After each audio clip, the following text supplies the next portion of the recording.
Hi again, everyone. I'm Ollie Matthews. This is the Narcissistic Resistance, and first time again being joined by Staley on the new chair, so thank you again. And I wanted to start earlier with the videos today, but after painting all day yesterday, I slept all day, and my body hurts. And thank God for this chair, because this chair is wonderful. But I did want to make a video in regards to what's been going on with my grandfather dying and Bunny Rabbit meet Normus, with his interaction with me. And I couldn't remember if I had done a video about Meat and my grandfather's relationship ever. I know I've touched on it, but I don't know if I've ever done a real video. And when I started thinking, have I done a video? I'm like, well, let me think about their relationship. Like, have I ever really done a deep analysis of their relationship? I've talked about him being World War II and me telling Precious, because my father claimed ever since I was a kid, he would tell me and my brother how horrible my grandfather is. How horrible my grandfather was. He used to beat the shit out of him for no reason, constantly, on and on and on and on. And I said to my brother, I'm like, have you ever seen any type of behavior in our grandfather that would... I mean, he's a pervert. Yeah, he was a perv, yeah. But as far as physical, not really. Now, Kenny, his brother, confirms the same thing, but who knows?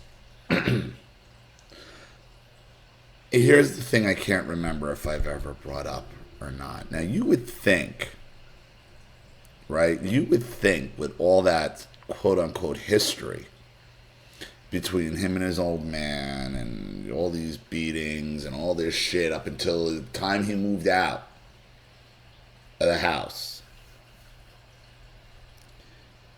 other than him telling me and my brother that stuff about his father, he never said a harsh word about his father or anybody in his family. Ever. Ever. It's identical to how my brother talks about his friends.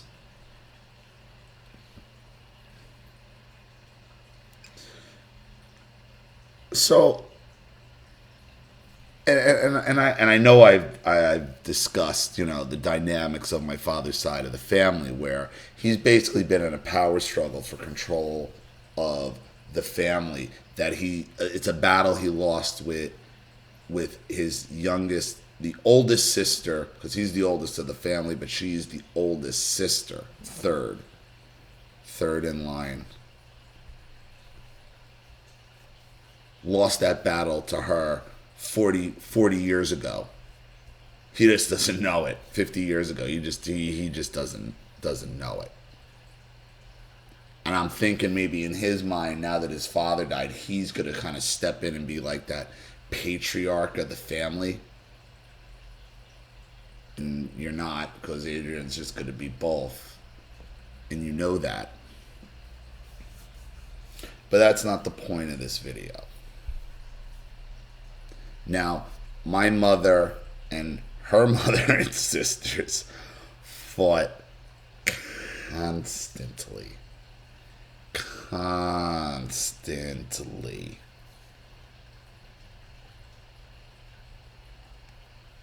I never saw my father fight, especially not with his mother and father, not a harsh ever.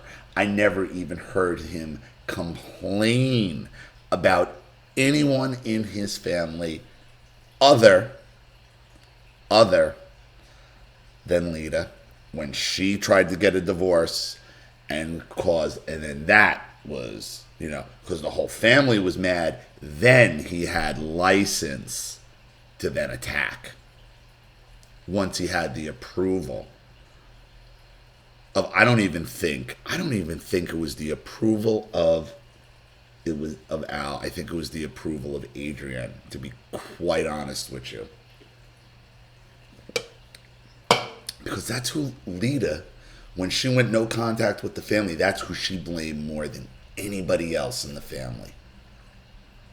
Adrian and my father. And my mother was like, I don't understand why. Well, after learning about narcissism and no contact and remembering what my father did to his own sister, where he forced her back into a marriage that she didn't want to be in, after 8 months and I think she was 23, 24 years old. It was sad.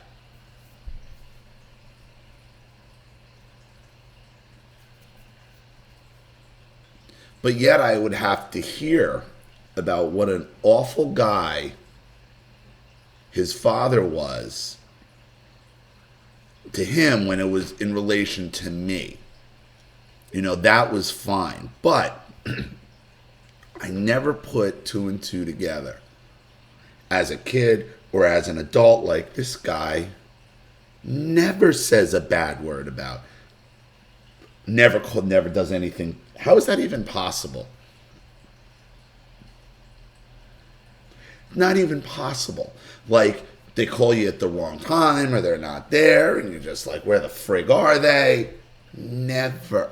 I'm taught it freakishly. Never. Freak like a cult. Like a cult. Like this cult-like behavior. But it isn't like it's a cult. But it's also a struggle for power that he'll never have. And I don't even think it was about my grandfather. I think it's more about his sister. As odd as that is.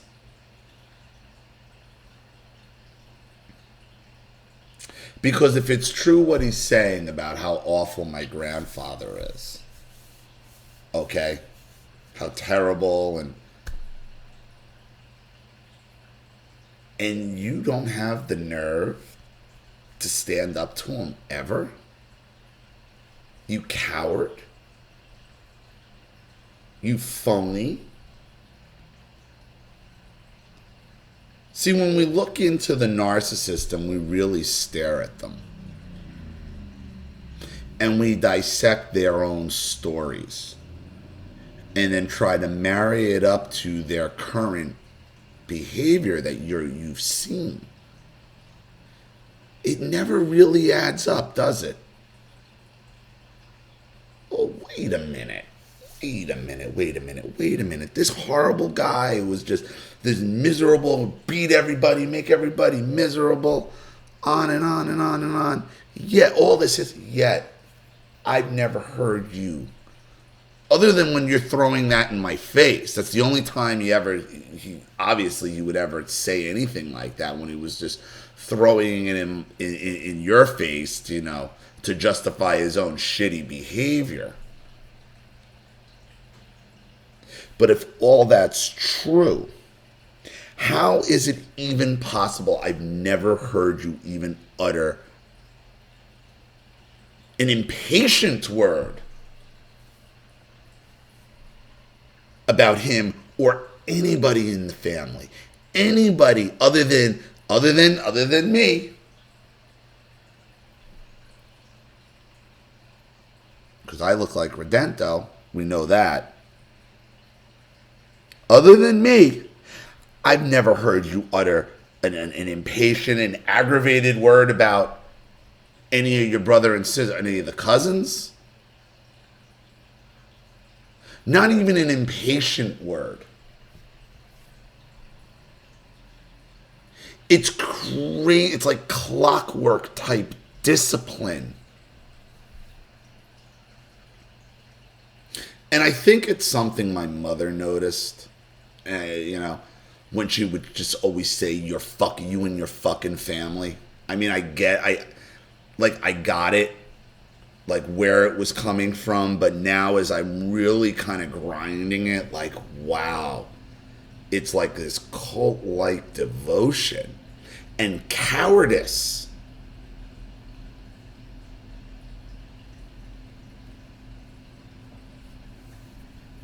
Or maybe it was fear of his own daddy. He needed his daddy to.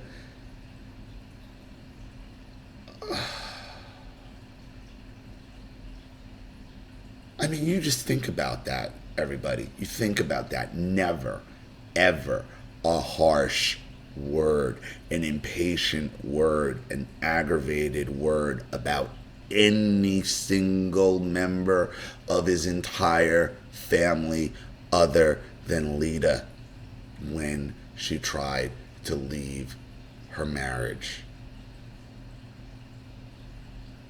And only because it was sanctioned by the rest of the family. You coward.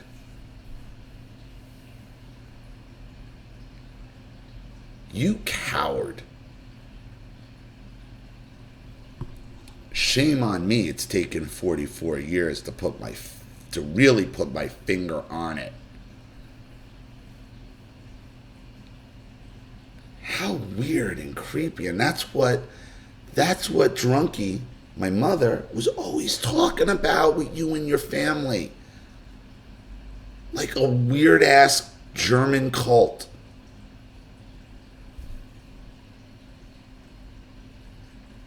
With Hitler playing in the background at every goddamn family function. Holy goddamn. Not like just obsessed with him. I mean, my grandfather fought Hitler. He wasn't. But there he was every fucking holiday. Hitler.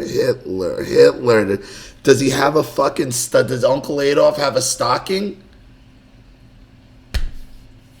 Jesus, can we have a holiday without the Third Reich? It's a Third Reich Christmas.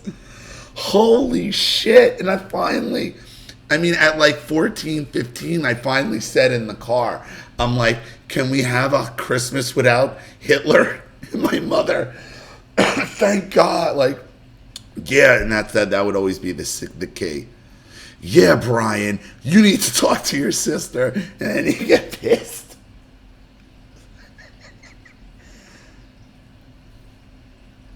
And then my Uncle Kenny would be so happy, like when I was older, or even before I started driving there.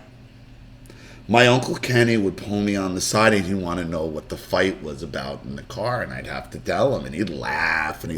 So then I would get there before then when I started driving, and Kenny wanted to know, where do you think they are? What do you think they're fighting about? What do you think's going on? And I'd have to put on this, it was funny. Oh yeah, Brian, we'd laugh at you. We'd laugh about you and her, whole family. Once I started driving, I don't think he ever knew that. He knows now. I mean, so that was something.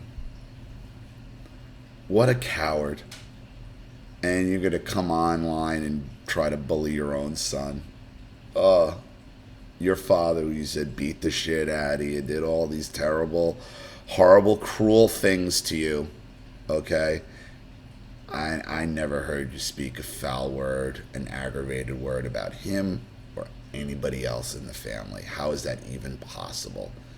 You whipped fucking coward. And that's what the narcissist is, everybody. They're whipped fucking cowards. Plain and simple. Am I right or am I right? I'm right. You like this. She loves this chair. That's soft as shit, right? Alright, do not dig your nails in though. Thank you. Dick.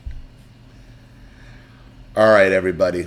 So I will be getting back to the content videos tomorrow. I'm feeling sort of rested. You know, those days where you just work all day and then you wake up the next day at 44 and be like, out, I shouldn't have done that, and then went to done gym things, and I'm just gonna have to start accepting my age. But I've already checked off. Oh, this was another thing I got yesterday at that Five Below store. They're pretty cool t-shirts, and I'm a fan, so I've already checked it off for today. So, back to content videos tomorrow. So please continue to send your stories. And remember, if you want your story read on the channel, you have a topic you'd like me to cover, a narcissist you'd like to expose, you'd like to set up Skype, a phone call, have a private video made, or a Facebook chat, or you'd like to sponsor a video for someone who can't afford it and needs help, or just like to sponsor the channel in general, you know what to do with the PayPal and email links in the description box. And I will have a video about PayPal as well with their bullshit, but I have to stick with them. So you know what to do with the links in the description box. And if you're still unclear, wait for the instructional video link to pop up on the screen at the end of this video to walk you through all of that. Also, I wanted to do the video in the light so you can see the place in the broad daylight. So also, please like and share this video wherever you can. Subscribe to my channel if you haven't. And be sure to click the subscription bell to be notified of all my video uploads. I'm Ollie Matthews. Thank you for 13,000 subscribers as well. And this has been The Narcissistic Resistance. Take care, everybody. Bye.